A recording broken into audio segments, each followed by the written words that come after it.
What's up, everybody? Welcome to Some Shit We Like, episode 313. I said 314 earlier. Yes, But you would have never known that unless I said it here, so I'm an idiot. We are once again joined by James Redwine. Hello, James. Good to see you again. Hello. And Glad to be here. We're going to talk about some stuff. Some shit that we like. Yeah, that's what I said in the Facebook post, because I couldn't think of anything else. So original. Right on. Oh, geez, I just realized I'm wearing this. Yeah. So. God damn it. Now you guys know my secret. All right, let's start over. Ready? And No. All right, so if you are unfamiliar with our format, we sit down at this table, we talk about random things, we go off on tangents, we do 48-minute long reviews of Avengers movies, apparently, which was awesome, by the way, to listen to. Good one. It was really good. Go check it out on YouTube if you haven't seen it yet. And if you want to watch our content on YouTube, we put clips up Tuesday through Thursday, sometimes 2 on Thursday, sometimes 2 on Wednesday. I don't know. Depends on how Rick's feeling. And we put the full video show up on Fridays. And if you want to just hear audio, because, I mean, who wants to look at us, right? You can get that in any podcast service. Just search SSWL Network, and that goes up on Tuesdays around noontime. So, how are you guys doing? Doing good? Doing great. Great. Doing okay. Started a little bit late because we went to go see a movie. Yeah. For the show. For the good of the film, so to speak. Yeah, James was going to join us, but he wasn't feeling well this morning. But that's all good. He's here. He's here. Made it anyway. Came out all the way. I'm feeling fine. The cough is... It's terrible, man. It's terrible. the worst. Yeah. See, unlike myself, James is a professional, and he knows that if he's going to have a coughing fit, he doesn't do something where he's going to be around people. Unlike me, who'll be like, no, I'm fine. Yeah, we're good. I got cough drops. I'm okay. I just have a lot of personal experience where I have unleashed on people in the audience. So... Oh, wow. Yeah. So, that doesn't, cough I can understand, for the most part, even when I'm in the theater. I get it, people have a coughing fit sometimes. Mm-hmm. What drives me nuts, though, is if you get on your damn fucking cell phone. Oh, yeah. Especially if you're right next to me. Yeah. So help me. I told, I think twice, I had to tell the person next to me, that, dude, we're here to see a movie. Put it away, please. Nicely. So then I put my cell phone away, and Rick didn't choke me. No. No, I don't do. I hate that. I hate that too. So, I give them the 10-second rule. If they don't put it away in 10 seconds, I'll say something. Yeah, it could be an emergency. Who knows? Yeah. But when you start scrolling through Facebook or Instagram, and if I'm feeling good, maybe 15. Yeah. But that's rare.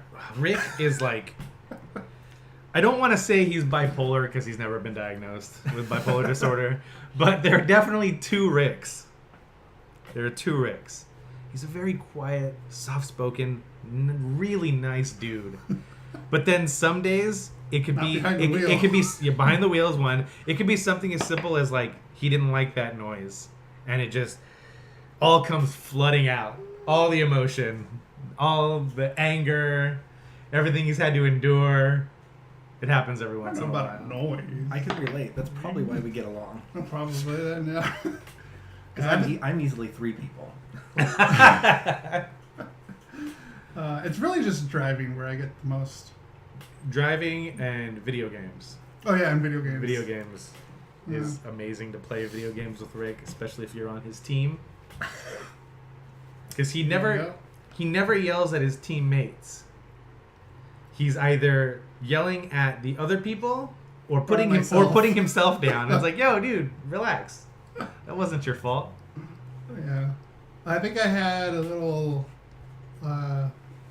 Rick-esque moment when I was playing Tomb Raider a while back. I was trying to beat someone, and for the life of me, I couldn't figure it out. That, and when I was trying to solve a puzzle too, I was I just kept saying God damn it, Rick, no. Puzzles puzzles get to me, man. Yeah, they do. He turns into that scene in Zoolander when they're trying to get the files out of the computer. Oh. I've never seen Zoolander. Oh my God, you've never seen Zoolander? Damn it, Rick. You're totally taking Bryce's spot this week. I am. Haven't seen it. What was it in the car you said you hadn't seen? I don't even remember now. I was very upset about it too. Now I was so upset. I don't even remember. Mean Girls? No. I was talking about 10 Things I Hate About You and how it's a far superior movie to Can't Hardly Wait, and I'm in the minority on Oh that. yeah, I've only seen it like twice. I think Yeah, I but told there was you. something else I mentioned, and you said you hadn't seen it. Was it one of the '80s movies? I think so. But then we started talking about Fast Times at Ridgemont High, which is an amazing movie. So, anyway, let's get this show on the road, boys. Yes, let's do that. We've got some stuff, man. We got some trailers. I don't have any news. So I have news. Well, I in have there. trailer news. Yes, and then I also Interviews. have news in the games area that is movie related, but since it's just development and nothing solid, that's why I put it, because it's games related as Right. well. But yeah, man, don't worry, I'm gonna talk about Borderlands for like an hour. Oh, yeah. It's all pertinent, brand new information. Shut up, Rick. Okay. Trailers though, I was actually unprepared because I got the headphones. So let me go grab the headphones. Okay. All right. So, We have some trailers this week. we sure do. And boy, howdy. Yeah, man. Real quick, before we get into the ones we have here, let's talk about one of the trailers we saw before the movie we saw today. We watched the teaser for Aladdin here, and all three of us were like, "Oh, I don't know," because it just the CG for Will Smith didn't look good. But I was very optimistic because I love Will Smith, and they played their full-on extended trailer for Aladdin before Long Shot today, and man, does that look fucking good! I have to say, it looks a lot better. It looks really fucking good, man. I just wanted to get that out because I was very I on want the to go that fence. far, Oh, dude. but I enjoyed what I saw. I really do like the way they're getting around the blue CG for Will Smith. Mhm. He's just going to be Will Smith. Which is great. But yeah, that looked really, really good. And we saw another trailer for a movie called Good Boys. Have you Well, seen we the talked- tra- we talked did about it on the show. I wasn't here. I don't think. Oh. No, Yeah. yeah, you were. No, I wasn't. So you haven't seen that trailer? No, that's the first time I saw it. That looks really have funny. you seen that trailer? Good Boys? I don't know what that one is. Okay. It's It's very interesting. It's about these three kids. should we just watch it? You want? Well, pull it up. We'll pull it Yeah. up. Yeah. Okay. I mean, this won't be a Yeah. clip, but Right. It looks really funny. It looks you really have good. to. Yeah, it's pretty funny. And the Elton John movie, Rocket Man, I am all in on that. Right. And he just from the get go, like You didn't watch that one on the trailer. No. On the show. like my wife was talking about it. She's like, I really want to see Rocket Man. I was like, Rocket Man. She's like, yeah, the Elton John movie. I was like, we're making an Elton John movie? How did this slip through the cracks on the show where we watch trailers and talk about them? But yeah, then I saw that. Today was the first time I'd seen that trailer, and man, that looks good. Oh, cool. God, that looks so good. They released the soundtrack, so you got to hear. Mm-hmm. I forget his name, but who's playing? Taron Yeah, Edgerton. and his voice, like, perfect. That's why he's casting singing. from- Yeah, that's why he's singing in the movie. It's his voice, it's not Elton's, because Yeah, the yeah. producers. I saw an interview with them. Producers heard him sing, and thought like, wow, it's pretty damn accurate to Elton John. So they. Yeah, I was blown away. Yeah, I'm a huge Elton John fan. So yeah, this is Good Boys. Since you haven't seen it. Just looking at those thumbnails, I'm already in. Is this the? As you know, Oh yeah, headphones. No, but is this the red band or is Yeah. this? Okay, all right. Red band, Gall. Red band. hey kids, as you know, I am one of the producers on your movie Good Boys, and unfortunately I'm here with bad news. You guys cannot watch the trailer for your movie. What? Are you kidding? It's just too messed up for kids your age. There's drugs, there's violence, there's swearing, and although we've decided it's okay for you to do these things in the movie, you can't watch yourself do them in the trailer. That's fucked up. Oh, it's say that. But you can't watch yourself say that. That's fucked up. Welcome to Hollywood. I found all these weapons in my parents' closet. I think your parents got those for Halloween. A knobby? It's Japanese nunchucks, motherfucker. Oh, fuck. Are you okay? I smell like shit.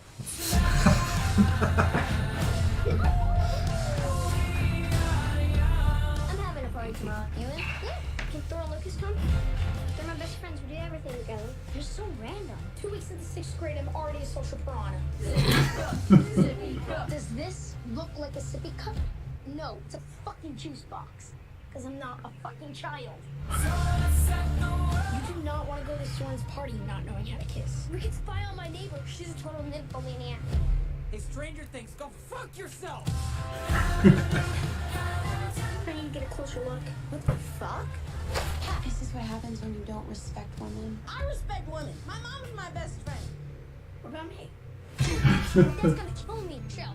This is how we get the drone back. Picture this, I'm a bag of dicks. You took my bag. Don't get any closer. Oh my god, there's Molly in there. Okay, who's Molly? Cause she's not with us. Jesus Christ. You had us bring drugs to a fucking playground. We're not crossing a highway. Are we fifth graders or are we sixth graders?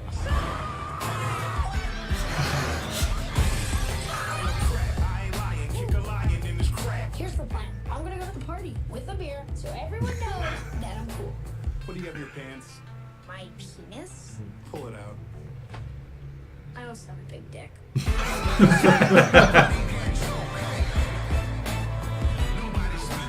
You're not getting me straight. I'm fine. You're already wrong. Oh, hell no.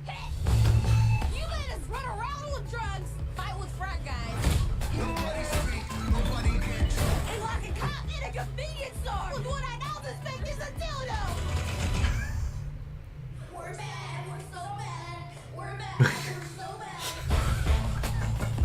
When you see real people kissing, I have an idea.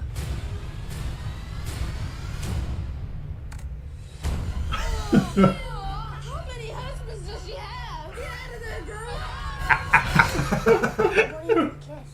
Well, not in their mouth, at least.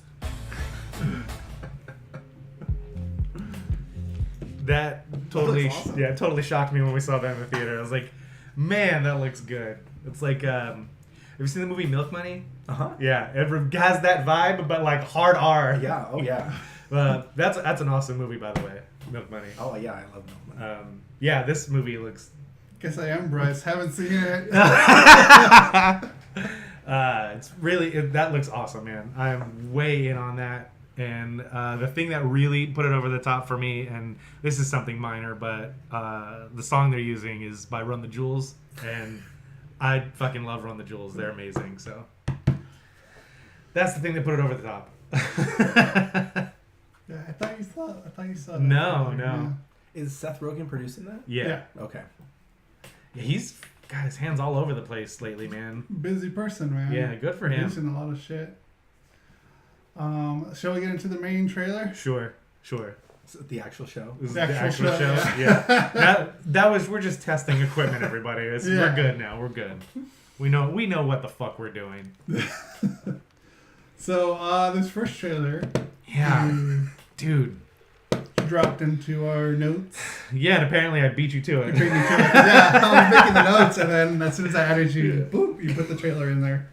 I didn't have the link ready to go or anything. I wasn't actually making notes myself or anything. But yeah, let's just watch it. All right, Oh god, let's just watch it. it's Sonic.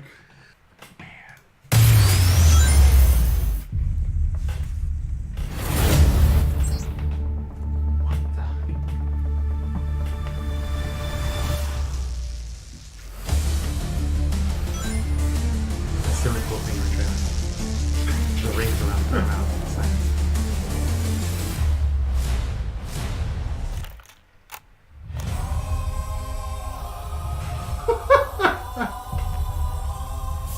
Gotta go fast.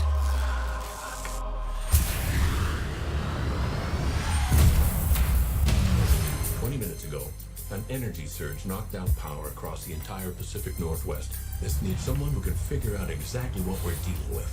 You're not suggesting who I think you're suggesting. We have no choice. What the? Are you in charge here? Yes, I am. Nope! I'm Wrong. I'm in charge. Allow me to clarify. In a sequentially ranked hierarchy based on level of critical importance, the disparity between us is too vast to quantify. Agent Stone? The doctor thinks you're basic. Listen, pal, I don't know if you realize I'm sorry, Major. What was your name? Benny. Nobody cares. SFPD. Meow. Oh, come on. Okay, pal, I want answers. Basically, it looks like I'm gonna have to save your planet.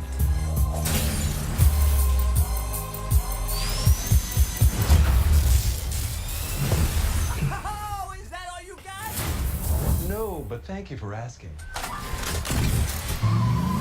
Uh-oh. Whatever this creature is, our job is to secure it, neutralize it, see what makes it tick.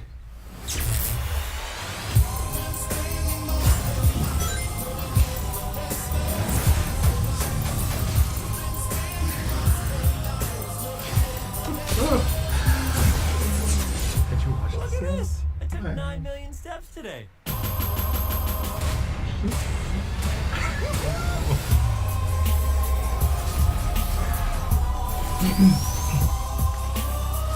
Stay in there and be quiet.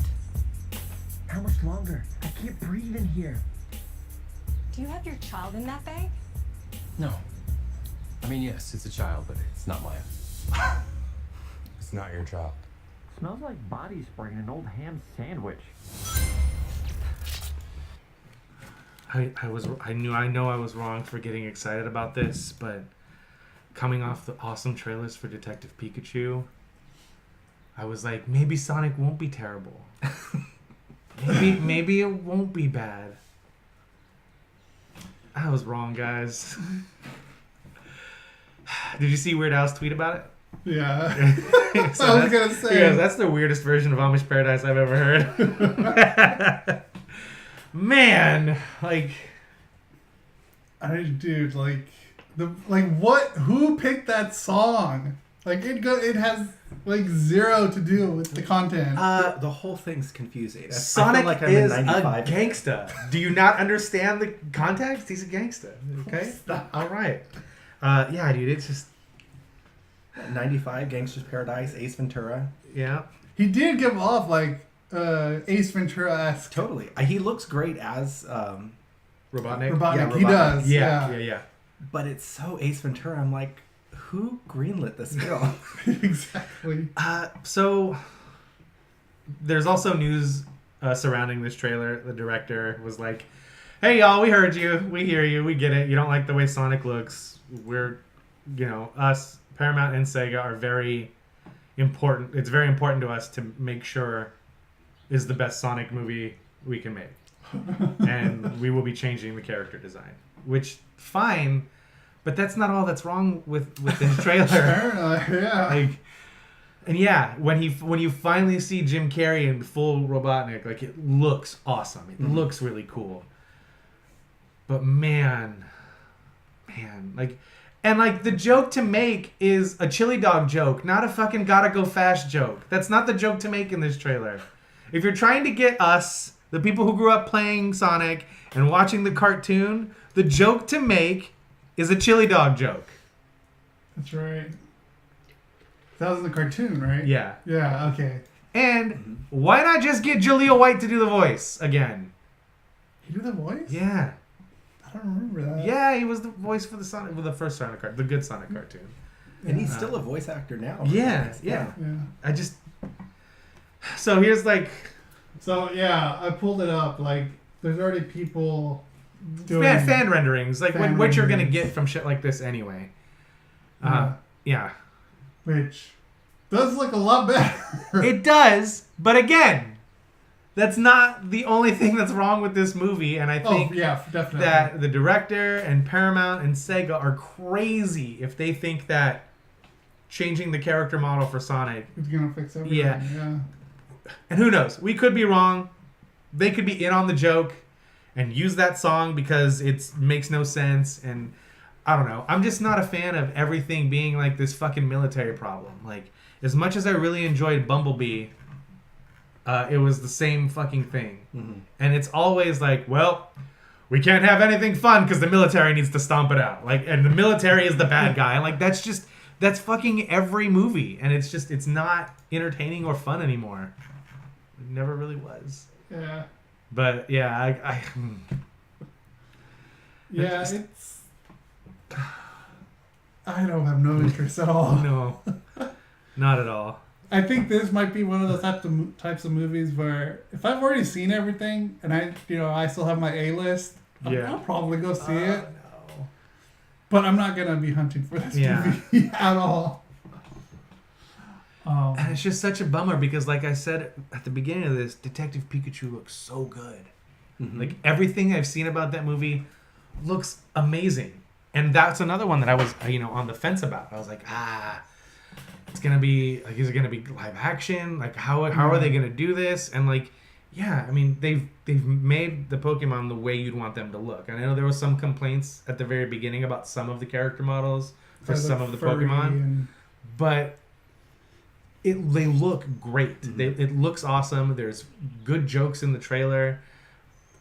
They directly stole a joke from the Pikachu trailer and put in this trailer about fucking getting my steps in. Like, oh, that's right. Yeah, one of them said that. Yeah, but this is not gonna be good, man. Not at all. This is like Super Mario Brothers level bad looking. That's what I've been hearing too. Which I've never seen either. Really? Oh. Yeah. Ooh. I've seen like clips of it, like on television when it got like its replay. Yeah. That I've never sat through the whole thing just because I thought it was so boring. You need to read Console Wars because they talk about. Have you read that book, James? I haven't. No, it's by Blake Harris, and he spent like 4 years interviewing people from Sega and Nintendo that were prominent roles at that time, and he fictionalized some things, but right up front, like right at the beginning of the book, he says, "Hey, everything I wrote in this book happened. Now I have taken some conversations and put them together for continuity's sake and for entertainment's sake, but everything in this book happened this way. It may not have all happened at the same time, but it all happened this way." And they talk about the Mario Brothers movie and all the problems that it had in development and all the people that were supposed to be in it that backed out and directors, and then they wanted to make a darker, kind of grittier movie, which apparently that's the thing now. That wasn't the thing in the late 80s, early 90s. And like they just talk about the development hell that Mario Brothers was in and why it ended up being what it became. And it's a super interesting book. You guys should read it. It's really good. But as you can tell, I'm doing everything I can to not talk about this fucking Sonic trailer. So we should probably just move forward. All right, then. Yeah, this is a no-go for, I think, all of us. Yeah. I'm not even interested to watch the trash fire that this movie, you know what I mean? Like, I don't even want to watch the car accident. I don't want to know it exists. It's too much. Yeah, I got irrationally excited for the movie because of the stuff with Pikachu and how good it had looked and like the people that are getting involved with Pikachu. And yeah, I was just kind of like, oh yeah, maybe this won't be terrible. We're at a day and age where technology is at a point where we don't have to have bad video game movies anymore. We really don't. There's no reason for it at all. But yeah, there really isn't. And I know we're judging based on this trailer, and that's probably not fair. But at the same time, this is what they're putting out for marketing, and it makes me not want to see it. Whatever. Oh, no, go for it. No, I was going to say, I think part of the problem is, and we see this a lot in Hollywood, when they do either like cartoon or video games to movies, they take these worlds or these characters and put them into our world instead of just letting us have what was originally created. And that happens all the time, and it always fails. And I don't know why they keep doing that. Yeah, that's a good point. Yeah. Totally agree. It's one of the main reasons why Into the Spider-Verse was so friggin' good, right? Because they let it be what it is. Yeah, agree. Yeah, 100%. All right. Shall we move forward? Yeah. Well, I was gonna ask, whatever happened to the Mortal Kombat series / the guy who directed that initial thing. I remember we talked about I can't remember his name, but I know he's made a bunch of stuff like that. Got him jobs in Hollywood as a director. And right now, but it was never a thing that was going to happen. Is the thing. It's actually there's a Mortal Kombat movie in development hell right now that we'll sort of touch on when we get to. Oh, okay. Yeah. Sure. All right, so we can move on to the next trailer, which is. Me too. I have not watched this yet. Oh, you haven't? Just so whatever my face displays is like honest, genuine and honest. All right. Well, this is Veronica Mars is coming to Hulu. Cause she's back. Yes. She is back. I'm like, me and Bryce are just as excited as you are, man. Like, and I introduced Bryce to Veronica Mars. Like, I think you really like it. It's kind of like a noir, you know. Well, it is noir. Like neo-noir. Yeah. And mystery, and I know he likes mysteries. And like, I guess I'll give it a watch, you know. And then, yeah, sure enough, he was hooked by the first episode, and like he just kept getting into it. And I was so happy when he got into it. Just so happy. It was like, yes, someone else like Veronica Mars.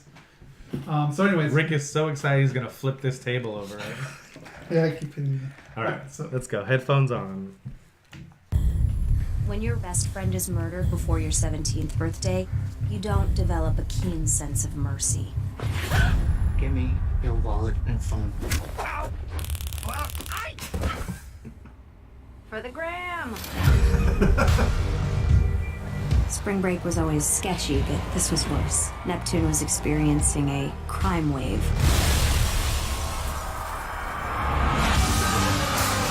Find out who planted that bomb. All the money, Mars. It's possible that these bombings are part of a campaign to destroy Neptune as a spring break destination. Does he strike you as a mass murderer?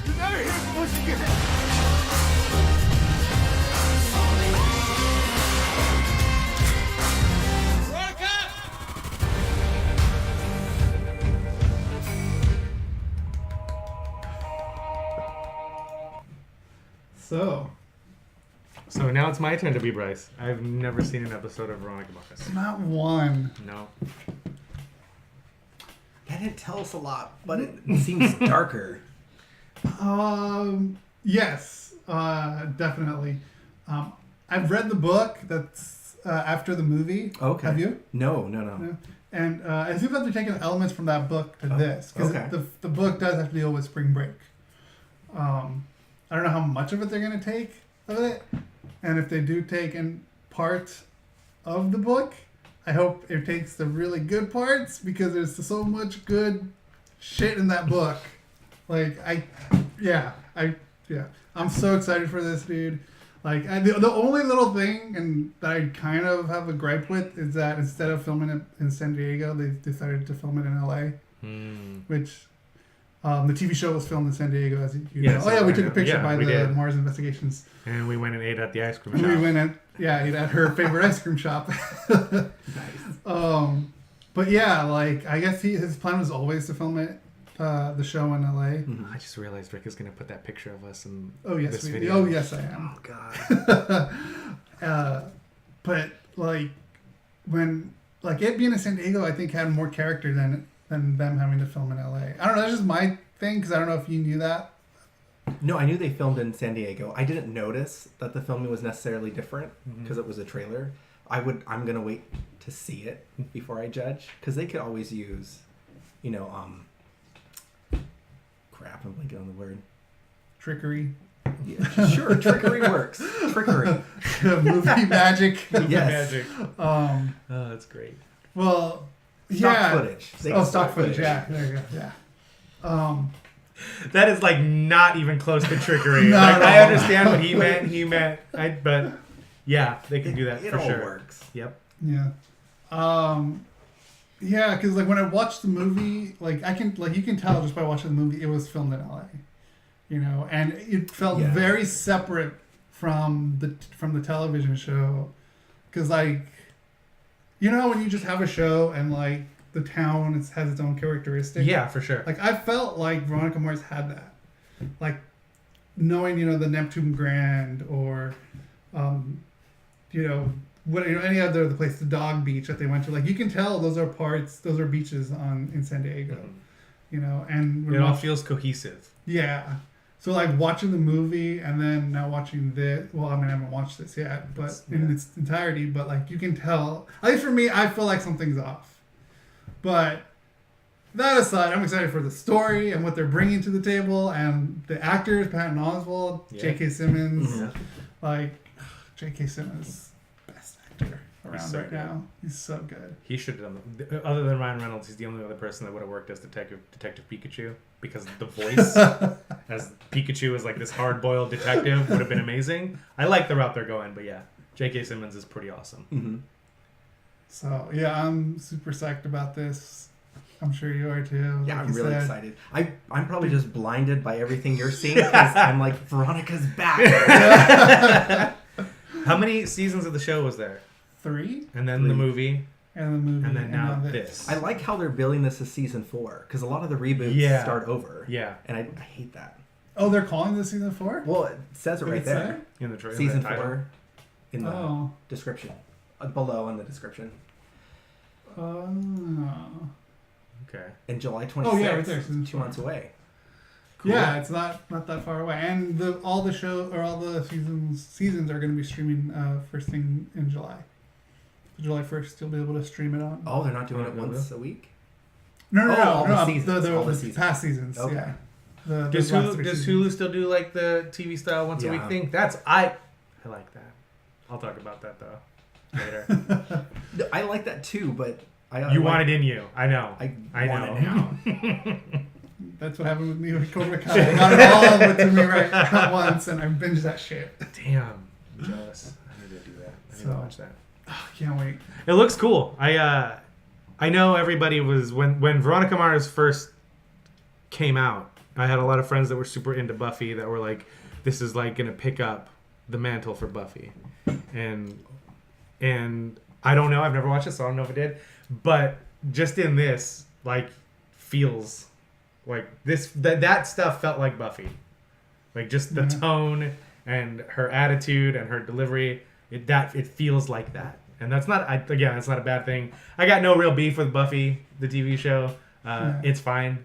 I didn't get super into it like a lot of people, but this actually makes me interested to go and watch the first 3 seasons of the show because it was never a thing where it was never a thing where like I'm not gonna like this or like it was just like I just never got around to it. Yeah. And then I met this dude and all he ever talks about is Buffy, Veronica Mars, Joss Whedon, and I'm like, alright, whatever, Rick. Okay, yeah, we get it. It's the best thing ever. I love when Joss made his cameo in Veronica Mars. That's right. That? Yeah. It was just the most random cameo. And Kevin Smith. Yeah. He was in the second or third episode of the second season. Okay. So I'll have to give that a watch. Yeah, I recommend it, especially if you like mystery. Yeah, okay, before we get into the review of the movie we saw, I mentioned last week that I started watching Sex Education. Oh, that's right, yeah. I finished it. Mm-hmm. It is fantastic. I'm gonna echo everything Rick and Bryce said about it when they reviewed it. Like it is. We did a review on the show. Well, I mean, it was like a loose review. You guys talked about it for sure. It is like one of my favorite things I've ever seen. It is so friggin' good. All the actors are amazing. The characters are amazing. There's like a few things that I have gripes with. The whole I am Spartacus moment in episode 5, that's my vagina thing. I was like, it's a little too hokey because like I said last week, this show has this amazing ability to handle some very real dramatic things, and they handle it really, really well. And you do have to cut that with comedy and levity. I get that, but it felt really over the top in that sequence. That being said, in that episode, they also referenced one of my favorite movies, Hedwig and the Angry Inch. I fucking love that movie. And they referenced that, and they're in costume and doing the whole thing. And then a few episodes later, they use a song from the movie, and they use it so fucking well. And like, I was already like in love with this show. But when shows do things like that, and it's, that was the plan. They want people to know Hedwig and the Angry Inch and know that song, The Origin of Love, and feel it in that moment with those two characters coming back together. And they want you to know that they know too. And I love in any medium when creators do that. And like that was probably my favorite scene out of the entire series because you fall in love with Eric as a character and you feel everything he's feeling with him. And they do a great job in that episode of making Otis unlikable. For as likable as he is, he's very unlikable for a split second in episode 5, and they do an amazing job of dealing with that stuff. And the way they come back together with that song, which is how they split up to begin with, I was like, man, fucking bravo, you guys, bravo. And it's a fucking fantastic show, and I'm so glad that they're gonna do a second season. So. Yeah, they portray friendship in that so realistically. and yeah, like as I said, I probably I don't remember the review, but I probably said the same thing though. The side, the I don't want to say side actors. What's the right term? Supporting cast. Supporting cast, yeah. Like are top notch, and I feel carry it a lot. Nice. Yeah, and just even the people you see for a split, like in one episode for like 5 minutes, are really good. Like it feels like everything has a purpose. Nothing is window dressing. Everything has substance, and it's hard to do that in a show with such a big ensemble cast, and then you bring in other characters around that main cast. It's really hard to have everything have substance and mean something, and I think that's going to be the challenge going into a second season and continuing that story. But yeah, I fucking love that show. They actually put up Netflix put up a quick little I don't think it was like 30-second video of them doing showing the table read for the second season. Oh really? Yeah, you couldn't hear what they were saying because obviously it's secret, but you just see everyone laughing and having a good time. And I thought it was something cool that they put up there just to show that they're working on it. Yeah, that's cool, man. I'm way into it, and yeah, Bryce was right. He's like, I know you, and you're gonna love this, and I'm like, all right, fine. So yeah, I watched the final 4 episodes like all in one chunk, and yeah, I was since Bryce isn't here, and I was watching it at night. It's daytime there. I was basically live. Oh, you were. I was live texting it to him as I was finishing the season. Yeah, it's awesome, man. And like the only other gripe I had was the one about the, we can do whatever we want because we're on Netflix. I talked about that last week. Yeah. But yeah, that other moment, like nothing in this show felt hokey or over the top until that. I understand what they were doing, and I think it's a great sequence, but it was too much for me. It was a little too over the top. And what are you gonna start next? I'm finally gonna start Everything Sucks because Rick says I'm gonna love that. I didn't say you were gonna love You it. both said I'm gonna love that, but then Rick was like, I don't know. I think you'll like it. But yeah, I'm gonna start watching that. Oh yeah, I think I did that thing to. That was canceled though, right? Yeah, it was canceled. Still a good watch, in my opinion. Did you watch it? I've only seen the first episode. Oh. Probably why it was canceled. It was canceled. Great, James. It's your fault, James. I'm sorry. Actually, it's Rick's. And it's my fault because I actually watched an entire show. It's Rick's fault because he watched the entire thing and gushed about it for like 3 weeks consecutively, and then they're like, "Oh no, we're not doing another season." He was so mad. Oh, I bet. Yeah, I think that and like Cobra Kai. Oh, shut up! Don't get it canceled. Don't get it canceled. No, they already announced season 3. Yeah, so that's cool. So there's some news there. Real quick, I've been getting really deep into The Good Doctor. Oh yeah, I saw you post about that. Really? Yeah. Okay. Like I don't know if it's just like me missing like Doogie a medical Howser. show, So like missing Doogie Doogie. Howser or Scrubs or something. I'm like, I'm gonna give this a watch, and I'm already like, I think I'm on episode 12 now. Yeah, and it's really good. It's really good. It has my interest a lot. It does get graphic on the surgery scenes, which I don't do good with. So like sometimes I'm watching the show like this, listening to them. You always, as long as I've known you, you're a huge fan of procedural stuff. Like you like that. I am, huh? Yeah. I kind of just realized that I am. That's because why I like what's that? The one I always talk about. The one. I don't know. I think it was on TBS or TNT with Brenda Lee Johnson. I don't know. Kevin Bacon's wife, Kira Sedgwick. Fuck. The Closer. The Closer, yes. Yeah. The Closer, Major Crimes, Yeah. Franklin and Bash. Yeah. Like, I would watch a lot of procedures, you're right. That's why I was so, like, I understand that it started slow, but that's why I was so kind of dumbfounded when you said you couldn't get into The Highwaymen. Yeah. Because there is a lot of that stuff in it. And then, sandwiched by some sweet action in 1924s, which is awesome. But yeah, that's why I was kind of shocked, because I know you like procedurals. You're into that. Yeah. I still gotta watch Sabrina. I watched the first episode and that was it. Of what? Of Sabrina. Oh. Are you waiting for Bryce so you guys can talk about it together? Did you finish it? Not season 2. I'm taking my time because I know it's going to be a while. Oh, okay. So I'm watching like one a week. Okay. All right. So I just wanted to say that quick. And Bryce and I are going to have a whole fucking discussion about sex education when he gets back because he's been dying to talk about it with me. And I guess I'm kind of a dick because I waited for him to leave the country to watch it. But yeah. As so, a purpose. Yeah, let's talk about the movie we saw today. All right. So me and Mike went this morning to go see Long Shot. Yeah. We talked about it a few weeks ago. We watched the trailer. And yeah, it's Seth Rogen and Charlize Theron. Yeah. And directed by Jonathan Levine. Mm-hmm. Produced by both Charlize and Seth. Yeah, Charlize and Seth. both of them have production companies, and both of those companies were working together on this. But also has a really good cast too. Yeah, it does. It's a really great cast. O'Shea Jackson Jr. is fucking hilarious in this. He's just movie. playing his dad. He's He's so just good. playing his dad. Everything he's in, they're like, hey, just be Ice Cube.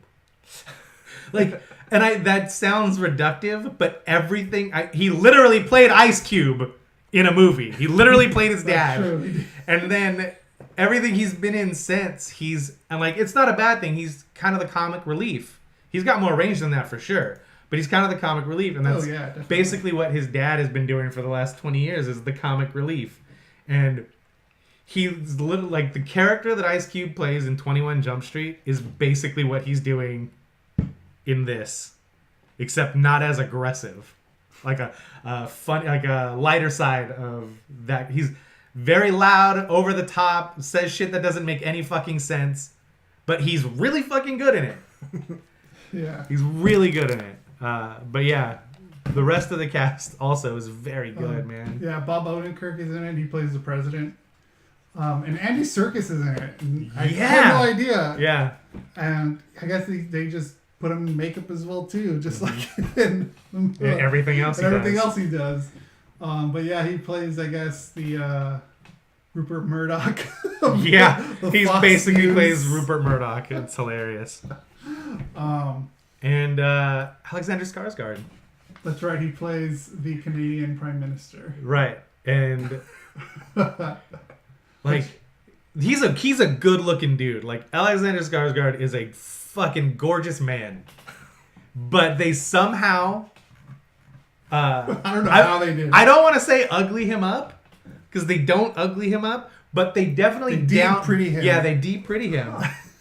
And like to the point where Rick was like, "Is that?" And I was like, "Yeah, dude, that's totally Vampire Eric, dude. That's him." He looked a lot thinner in this. Yeah, he did. Much thinner. Mm-hmm. But yeah, it is funny to see him still playing a very charismatic, and he's played off as like the good-looking dude that she should be with. And he does it really well. But he also is kind of skeezy in it, and it's really... Yeah, he really is. It's very interesting to see him play a role like that and to buy him as skeezy. Because like I said, he's a really good-looking dude, and it's hard to see somebody like that in that way, like being, oh, this dude's just being fucking predatory. But he definitely has some scenes in this movie where he comes off that way, and comes off that way really well and effectively. Mm-hmm. Well, did you see... Big Little Lies? No, I haven't. Because he was in that, and he kind of plays a similar skeezy, manipulative, like, husband. Really good in that as well. I'll have to check that out. But he's still pretty in that one. Oh, well. So all's forgiven. But yeah, he's really good in it, and he's not a huge character in the movie at all. But when he's in it, like, he definitely, I won't say steals the scene because O'Shea Jackson Jr. steals every scene that he's in. So good. But yeah, Alexander Skarsgård definitely does some really, really cool character shit in this movie. Yeah, what I really like about this, well, obviously it's obvious we enjoyed the movie a lot. Yeah. And but what I really like about it is that, like you were mentioning, like Seth Rogen just has this way of making movies that like take your typical like rom-com movie and then just throw Seth Rogen in it, which they did because it's his movie, and just like perverted the shit out of the movie, which is this is the kind of rom-com I kind of like. Yeah, I like pride myself with like wearing my heart on my sleeve. Like, I like a lot of stuff that would be like, I love romantic comedies. It's one of my favorite genres of movie, and you're not gonna hear a lot of men say that because it's very unpopular to be not manly, right? But too. Yeah, and Rick does too. And serendipity shit. It's one of those things where like Love that. Seth, it's so weird. Like, Seth Rogen makes romantic comedies for dudes. Like, he makes dude romantic comedies, Yes. and like That's a good way to put it. and I always said, like, between him and Judd Apatow, and I know they have a relationship where they've cross-pollinated movies and shit like that. They make great movies about, and they're generally about relationships between men. And I always called those bromantic comedies, and they do a great job of taking that relationship and not having it always be about, like, you know, manly things. You know, there's always heart to Seth Rogen movies, and I said that to you guys earlier. Like, I always forget how much heart movies have, just by not even whether he writes them or not, just him being in them as an actor. He brings something to the table that is super hard to bring to the table, and it's everything he does is super approachable and super relatable, and it's really hard to find that and see that a lot. And he does that again in this movie, where it's, I don't know, he's like, I hate to say that he's just playing characters that Seth Rogen plays in movies, but like, again, he's found this niche and he fills that gap, and he fills it really well. And yeah, I fucking love this movie, man. It was really, really good. Yeah, the movie's great. It does have those moments though where it does feel rom-com-y. Like you feels like you're like, I feel like the beginning was definitely kind of slow in my opinion, and felt like a beginning of your typical Hollywood rom-com. We got to introduce this character, and then we got to introduce this character. See how different he is. See how different she is. And then we got to tell you how they cross paths. And then once they get to that part, everything takes off from there. It takes off from there because their paths cross in a very Seth Rogen way. Yeah. In a Seth Rogen way, exactly. I absolutely love this movie. I would see it again. Oh, for sure. Easily. Yeah. I'm gonna have me and my wife are probably gonna go see this. Yeah, I think she'll love it. And you said you're gonna see it, I'm sure. Yeah, I'm gonna see it. Yeah. But since I didn't and you guys did, I read a whole bunch of reviews, so I'm gonna throw a couple things that people were complaining. All right, yeah, this is great. Get your opinion on it. So one of the biggest complaints is people are complaining about the length of it. Like, did it feel long or did it? No. Really? No, not at all. Okay. Like, again, the beginning is slower because they're introducing two separate characters. Okay. But they get like. Normally, when you do things like that, it's like 20 minutes before they interact in a movie like that, where you're introducing separate characters and they all have to come together. They kind of get you there quickly. Yeah, they do a good job at just kind of getting you to the point. Like I think they meet within like 15 minutes of the movie. Easily. Maybe even like 12 minutes of the movie. Yeah. I had no issue with the length. Okay. Yeah. But those 12 minutes, I felt like I felt like it dragged. Really? Even when you got to No, I said once Ice Cube Jr.? No, but even when you get to Ice Cube Jr., that's like 5 minutes into the movie. I thought that was a little like, I mean, that was funny. Yeah. But at the same time, it didn't I feel like it didn't pick up for it you didn't yet? pick up for me until they actually crossed. Okay. Fair. But yeah, I don't think the time, like I didn't even keep track. Yeah. As far as how long, I thought it flowed very well. Okay. Yeah. Yeah. Okay. Another thing people were complaining about is with Seth Rogen, his acting, not doing anything new. Like, it's everything he did in the movie is exactly what you've seen before. Okay, I understand that, but that's a shitty criticism, especially. Especially when it's not you. It's not you. It's not me. Yeah, no, I know that. What, like, I just got done saying, like, nobody else brings to the table what he brings. So why would you deviate from something that works so completely well? I felt the same way about 50-50. He's great in 50-50, and he's a little bit more subdued. He's not as Seth Rogen-y in that movie, and he's very good and very. You buy everything he does, and I think his relatableness or the way people can relate to him, I think, is a detriment in some cases because they feel like they've seen it before. And yeah, you kind of have, but at the same time, like the dude pulls everything off so well. I think he did a real like. I mean, this guy has range. He's an actor. Mm-hmm. You know, I loved his version of Waz in The Jobs movie? The Jobs movie, not the Ashton Kutcher one. No, the other one. Yeah. Fassbender? The Fassbender one, yeah. So, like, knowing that he can do that, you know, something serious like that, and obviously him being a comedy actor, we know he can do comedy. So, like, I don't know, because there were, like, even romantic moments in there where you bought it. 100%. 100% bought it. And, like, that is kind of a harsh... Yeah, I think it's... But you know what you can into. It's overly harsh because there's definitely range in here. There's some stuff in here towards the end that could have easily been played for a laugh, but it comes off as super genuine. Okay. Yeah. Yeah, a lot of it's really genuine as far as it goes through. But, I mean, I can understand... I mean, people would think that it's overly harsh, but I can see where people would be coming from. But at the same time, like I said, there's a phone call scene at the end where he calls and leaves a message, and that could easily the way his delivery is and the stuff he says in that message could easily be played for a laugh, easily. But and it wasn't. It wasn't and that it meant wasn't. that way. No, Yeah. it was. You felt like I said. You felt it was the a heart. romantic comedy moment where he left a message on her answering machine or what's her phone, answering machine. Yeah, old ass. But yeah. It's unfair. It's unwarranted. I think it's unwarranted. I thought it was for weird sure. when I kept reading it over and over again, but because I like Seth Rogen, why change? Yeah, exactly. The other thing, like I get how like self-deprecating he can be, and he is. Yeah. But like I think we need to not lose sight of the fact that like Seth Rogen is not an ugly dude. Like, I don't think Dude, that scene when he's walking on the beach. Yeah. After.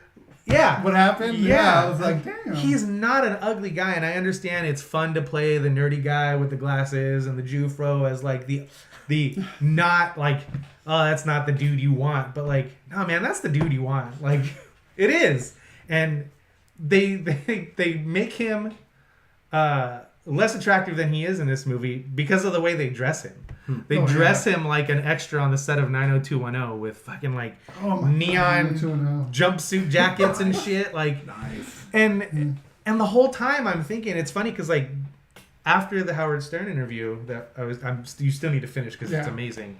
After that show, they do a show called The Wrap Up Show where they have guys, producers of the show, and they talk about what happened during the week. And they talked about it, and one of the guys finally said it, and it's like, everybody makes him out to be like this fucking Gollum. Like, he's not an ugly guy. Seth Rogen's an attractive guy, and his sense of humor makes him even more attractive. And the fact that he can go out there and make movies the way he does, where he doesn't hold anything back, and like you feel like you're seeing the person and not necessarily a character when he's in a movie, and like that confidence even takes it up even higher. And you can be as self-deprecating as you want, but like we see right through that shit, Seth. We see right through it.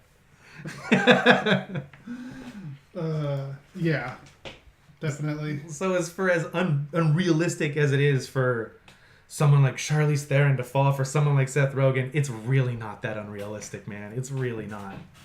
I mean, just no offense to Christina Hendricks' husband, but I mean, look at him. He was the guy in he was in 500 Days of Summer. I still haven't seen that. Joseph Gordon. Oh wait, no, I have seen that. Okay, yes. One of the best friends. What's his name? I'll pull him up right now. He's basically a kind of. Let me see. I did end up seeing that movie, by the way. I didn't like it. You didn't like it? No. Which one? 500 Days? Yeah.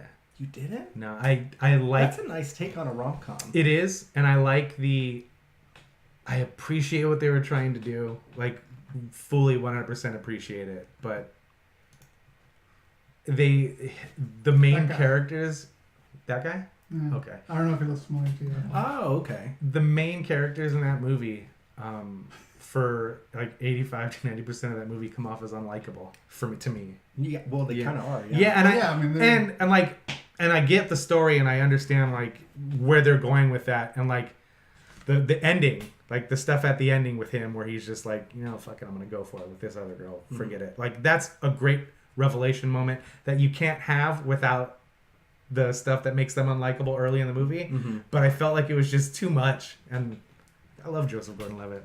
No, that makes sense though, knowing that how much you actually do like rom-coms. It's kind of like the anti-rom-com. Yeah. Where nobody's redeeming until the very, very end.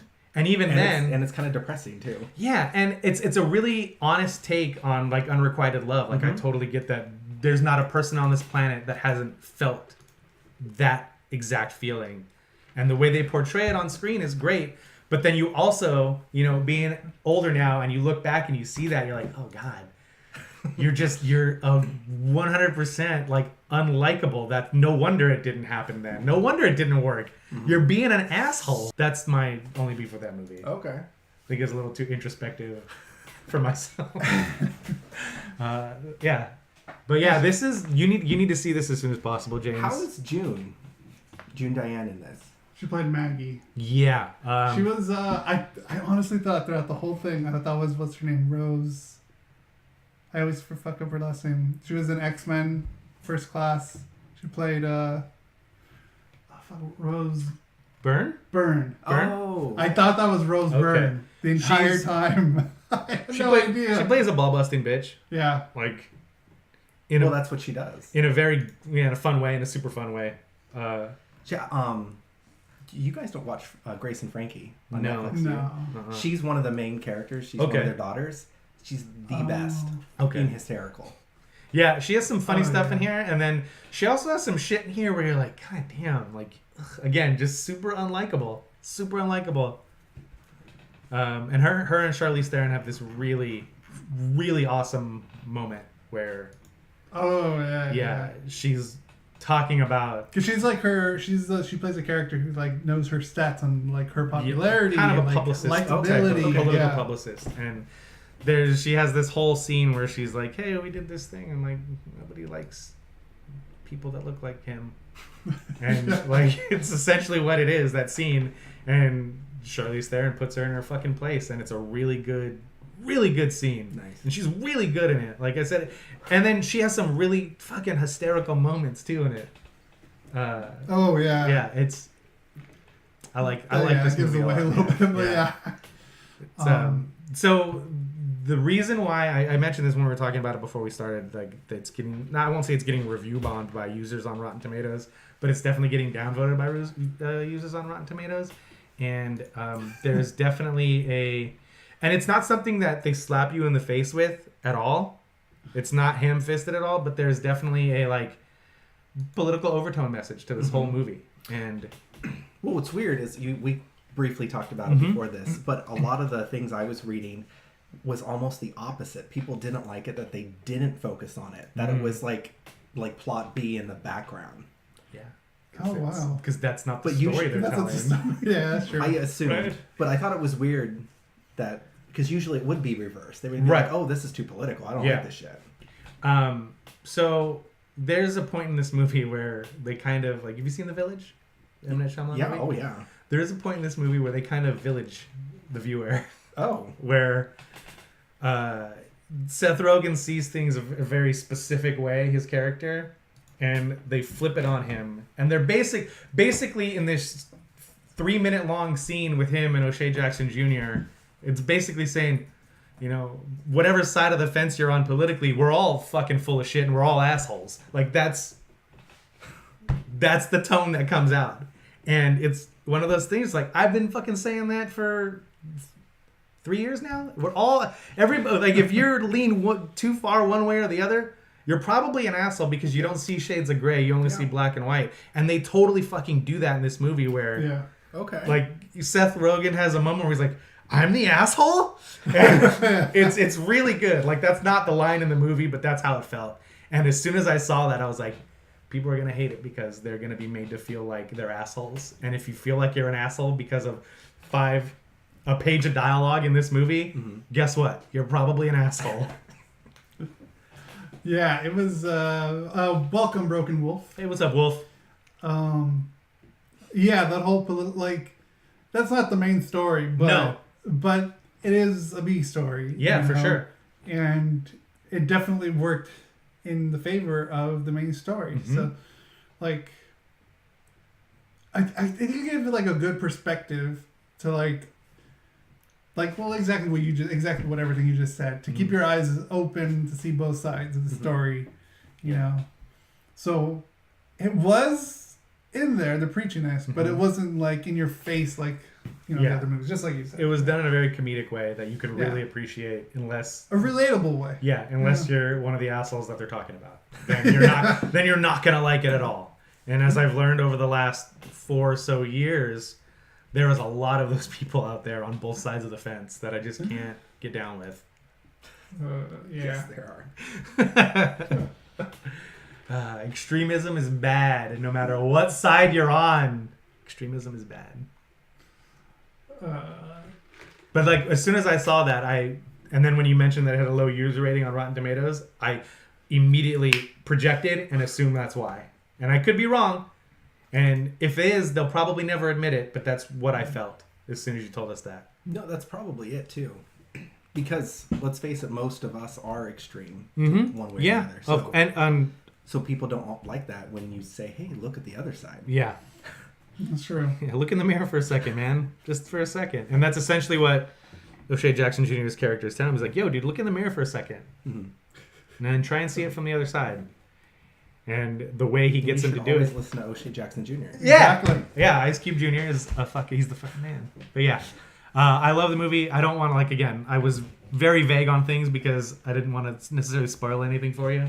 Oh, I know you read the whole thing, but like, that's another plot point of the movie. Like, he asks her about movies or things that she's like, no, I read like very detailed synopses and summaries of these things. And then he's opening her eyes to these things and she reacts in a different way. And I hope that happens for you when you actually see it. You'll be like, I read this whole thing, but holy crap, it feels so different actually seeing it play out. I'll have to let you know. Yeah.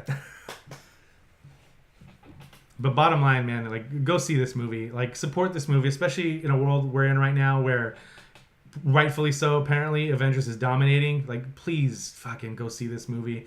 You cannot see Avengers the 3rd time or the 4th time and maybe... I already saw it the 2nd time, and I'll probably go see it the 3rd time.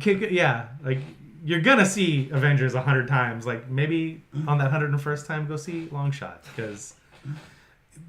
as one of the things they touched on in the interview on Howard Stern, like Seth Rogen said, like, you know, for the last decade or so, people have been saying, you know, people don't like to go see, you know, R-rated comedies in theaters, but it never fails. Every year, we have at least one of these movies that does gangbusters, and I hope that's our movie this year. And I really hope it is too, because it's well worth the money and well worth the time. And yeah, I really loved the story. And like, I'm late to the party on Charlize Theron. I was not a huge fan because I don't know, I just wasn't. And then I saw A Million Ways to Die in the West, and like, she just feels so genuine in that movie. Oh yeah, she was great in that. And me and my wife were talking about it, and after we watched it, she goes, that just has to be how she is, because as good of an actor you are, you can't fake being genuine. And her comedic timing is so good in that movie, and everything she says feels genuine in that movie. You can't play pretend well enough to make an audience member feel that feeling. And then hearing her on Howard Stern, like, she's just this fucking cool chick that happens to be gorgeous as well. And, you know, it's really weird to see that, like, because there's, no matter where you are or who you see in Hollywood, there's usually some sort of like pretentious shit that gets in the way, and you don't feel that with her.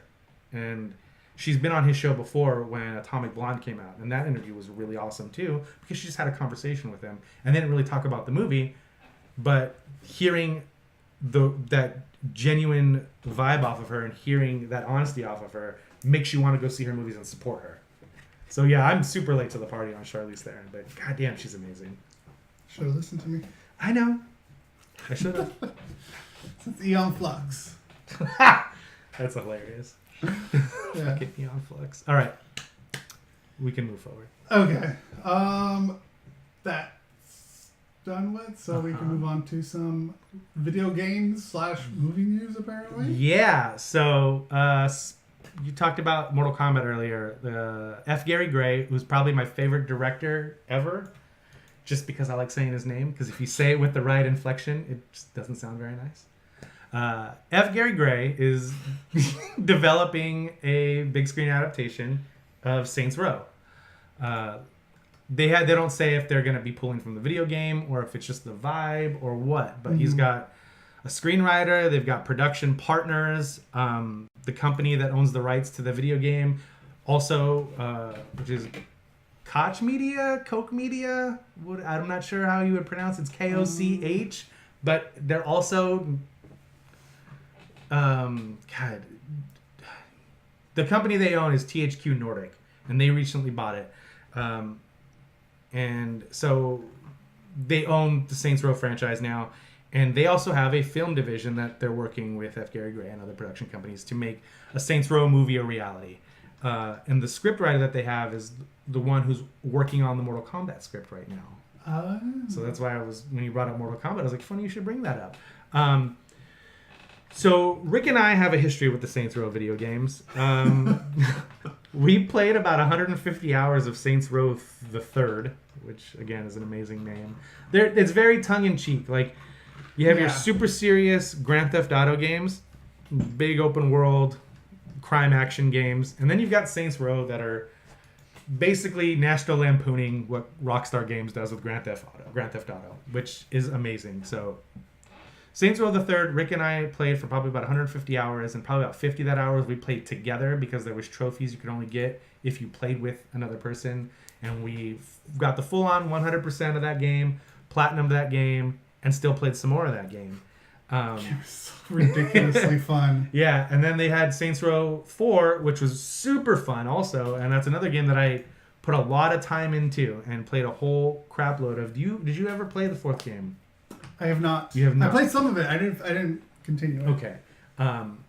But yeah, so like the first Saints Row game started a little bit darker, and it was about bringing back this gang to prominence called the Third Street Saints. And then the second game was definitely trying to one-up Grand Theft Auto in the open world hijinks with jetpacks and rocket launchers and all this shit.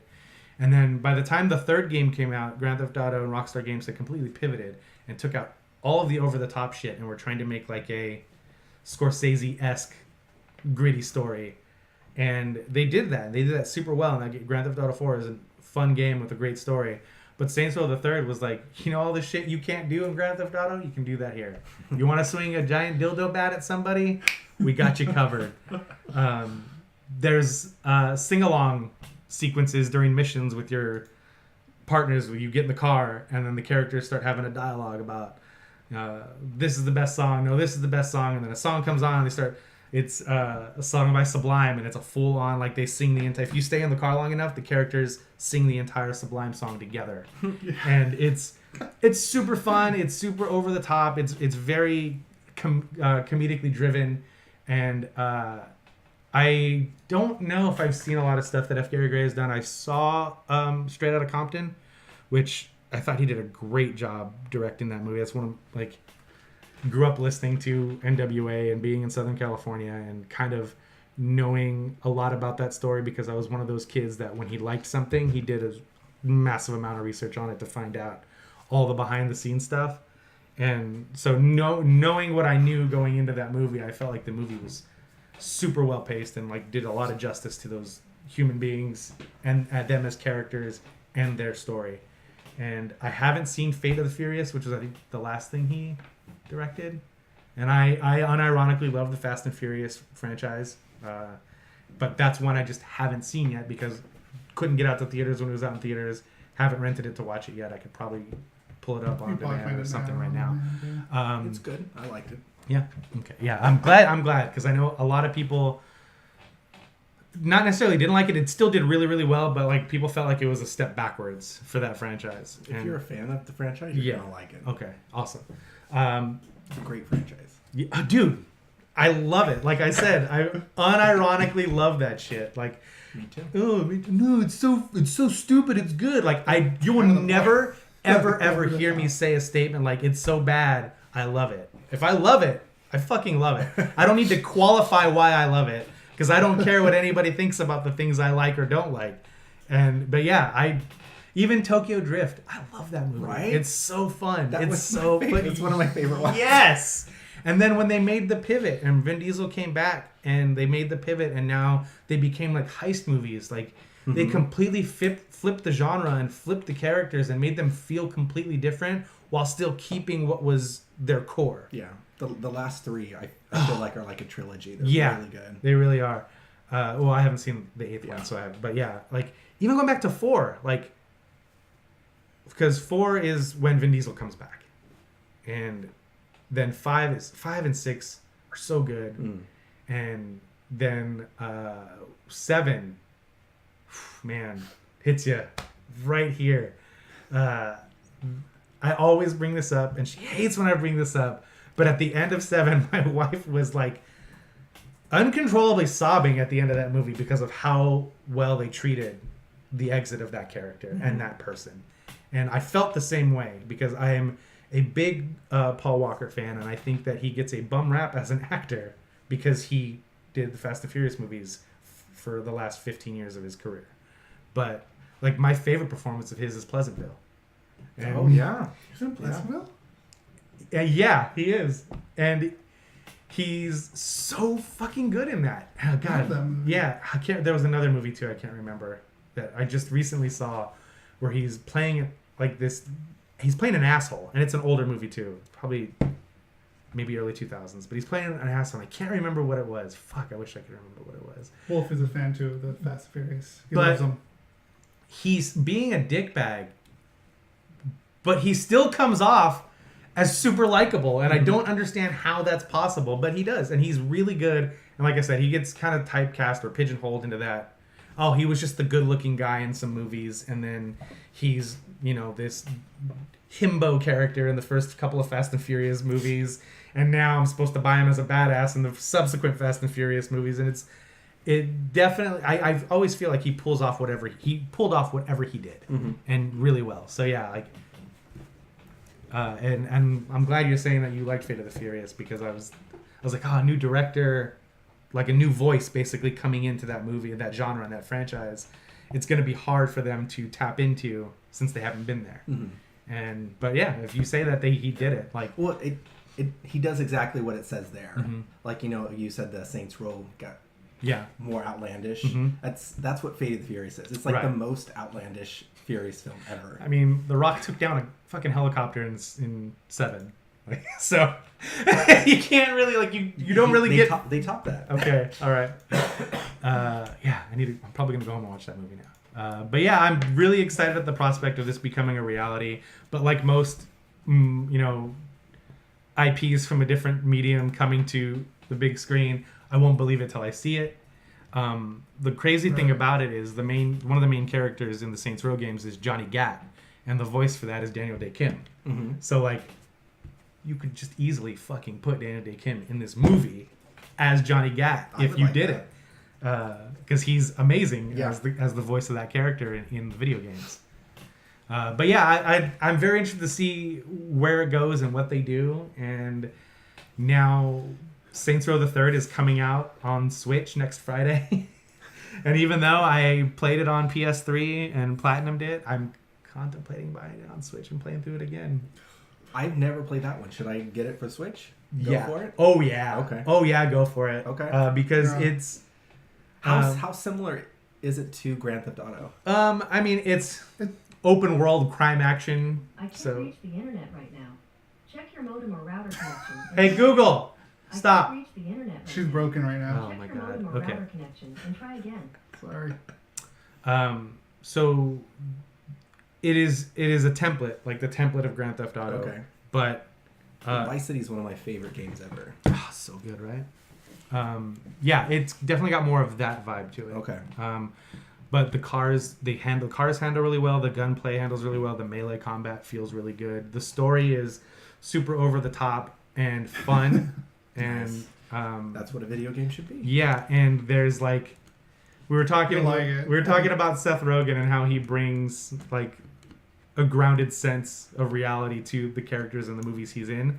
This takes the things that are supposed to be like grounded and emotional in movies and makes them hilarious. Okay. On purpose. On purpose. So yeah, dude, give it a shot. It's gonna be $30. I think it's Friday that it comes out. I would wholly recommend if you haven't played it to get it, because as somebody who's played the ever-loving shit out of that game, I'm probably still gonna buy it on Switch, because even though it is a 20 hour story, you can play it in bite-sized chunks, and the Switch is perfect for that. Okay, cool. So, would you like to move on, sir? Sure. I mean, there's only one other thing in here, and that's the Borderlands 3 gameplay reveal stuff that came out on Wednesday. And there's some really awesome shit that they're putting in this game that I'm going to start fucking throwing things out there, and nobody's going to understand why I'm excited. No, yeah, they will. Fucking Wolf will. I'm sure he'll get it.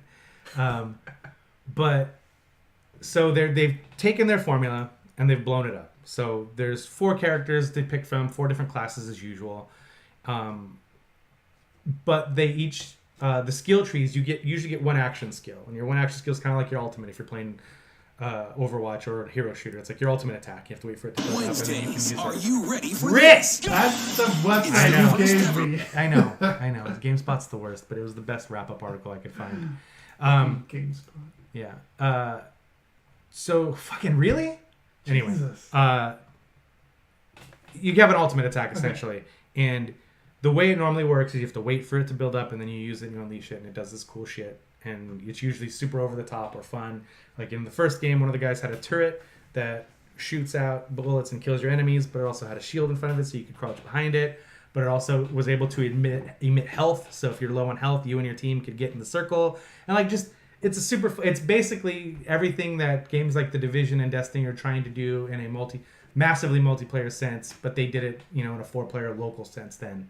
And so each character has a skill tree, but they have, instead of having the one action skill and the 3 branches, you have 3 action skills that you can have equipped one at any time, and they each have their own skill tree to go down.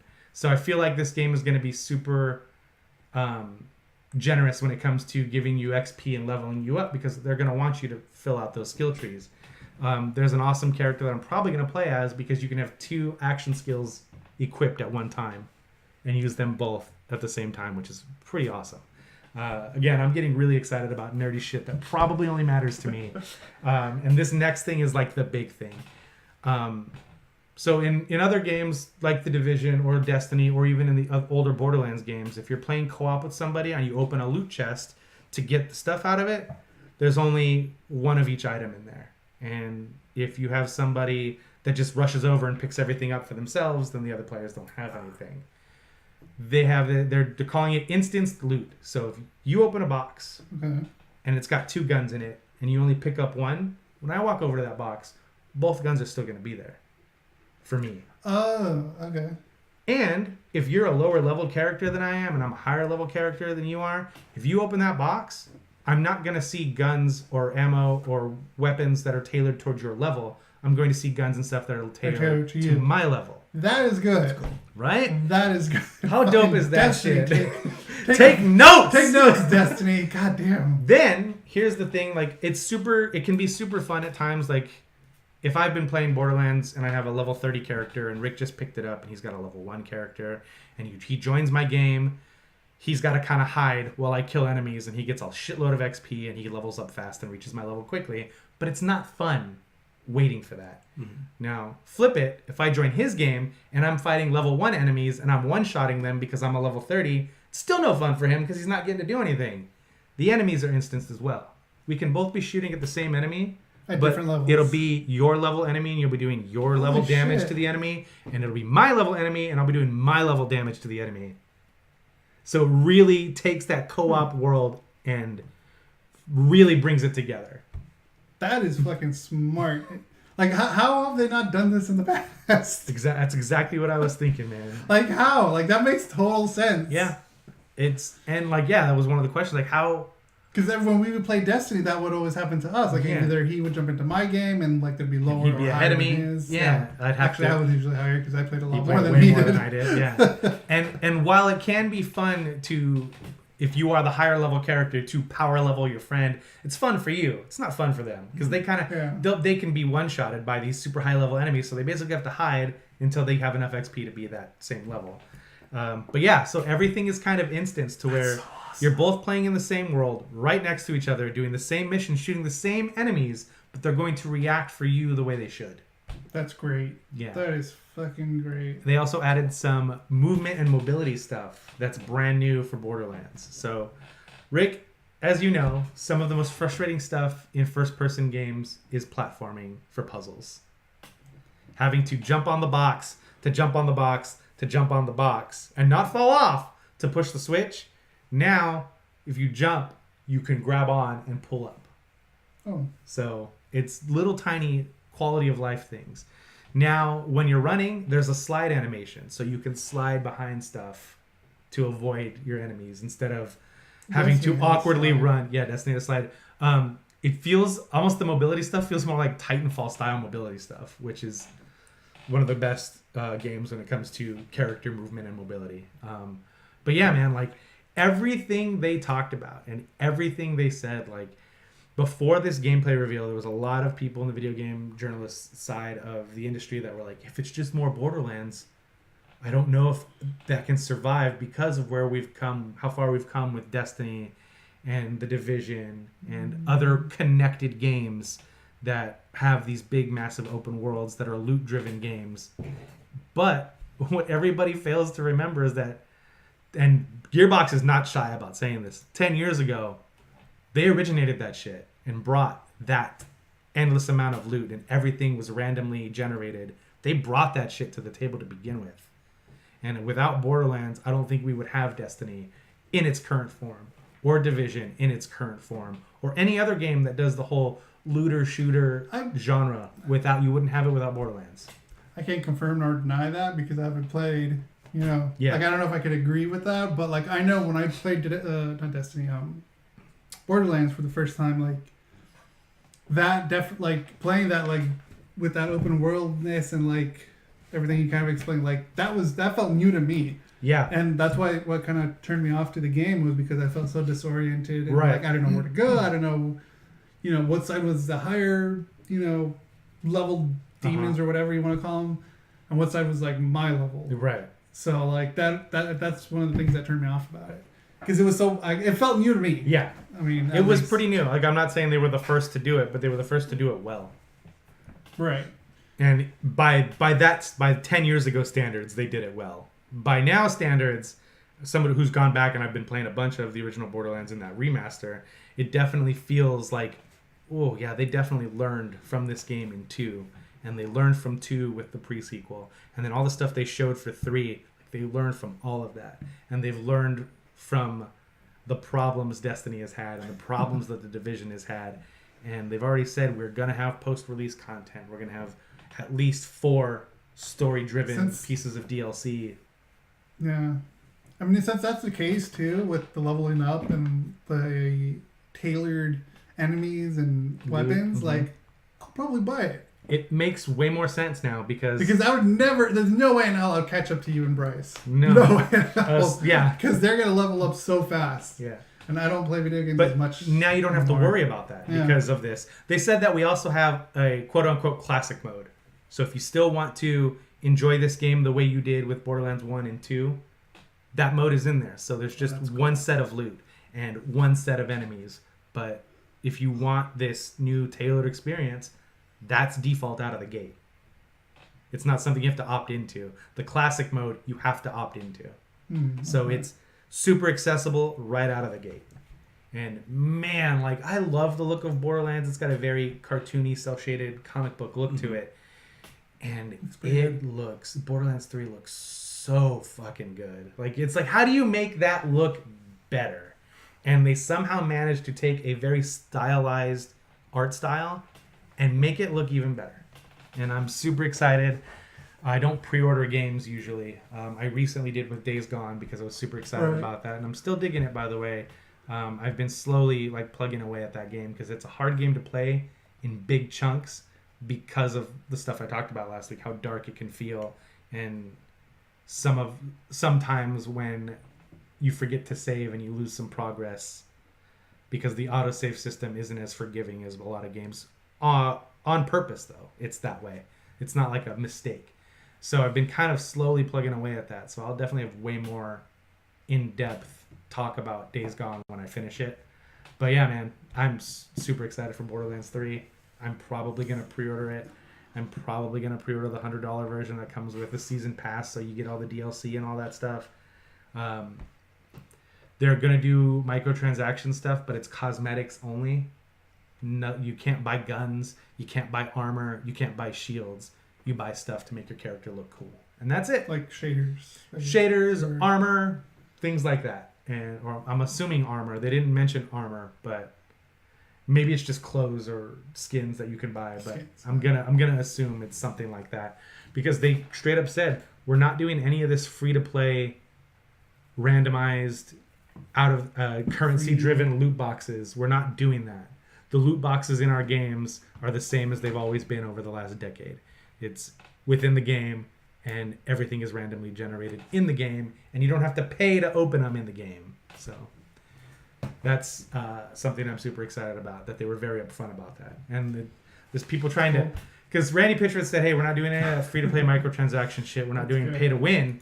But then people who don't like Randy Pitchford because of how... the way he says things and the way he portrays himself, immediately jumped on that and goes, that's not true. There's microtransactions in Borderlands 3. And he even came out and he's like, I can't believe you're really trying to fuck me on this. You know exactly what I meant. I said exactly what I meant. There are no free-to-play style pay-to-win microtransactions in our game. That was the whole statement. If you're going to quote me, quote my whole statement. And of course, I got even more heat from people. But I agree with him. Like, and then people are saying, oh, he shouldn't, he's CEO of a company. He shouldn't be handling himself that way. Fuck you. He's got the right to defend himself. Mm-hmm. Do what he wants. He's got the right to defend himself. Especially when people are trying to like witch hunt him for, oh, he said there's no microtransactions. Yes, there are. Yeah, it's all cosmetics. He said that. He said it in his statement. People just want to... Yeah, for sure. For sure.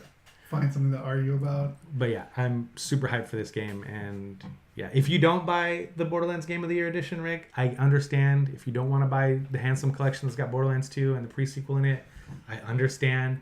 But please buy this game.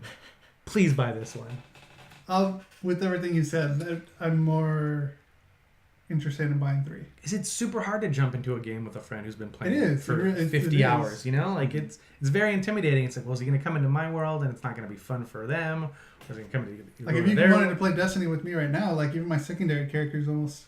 Yeah. I basically finished the story of Destiny and didn't play much more than that after.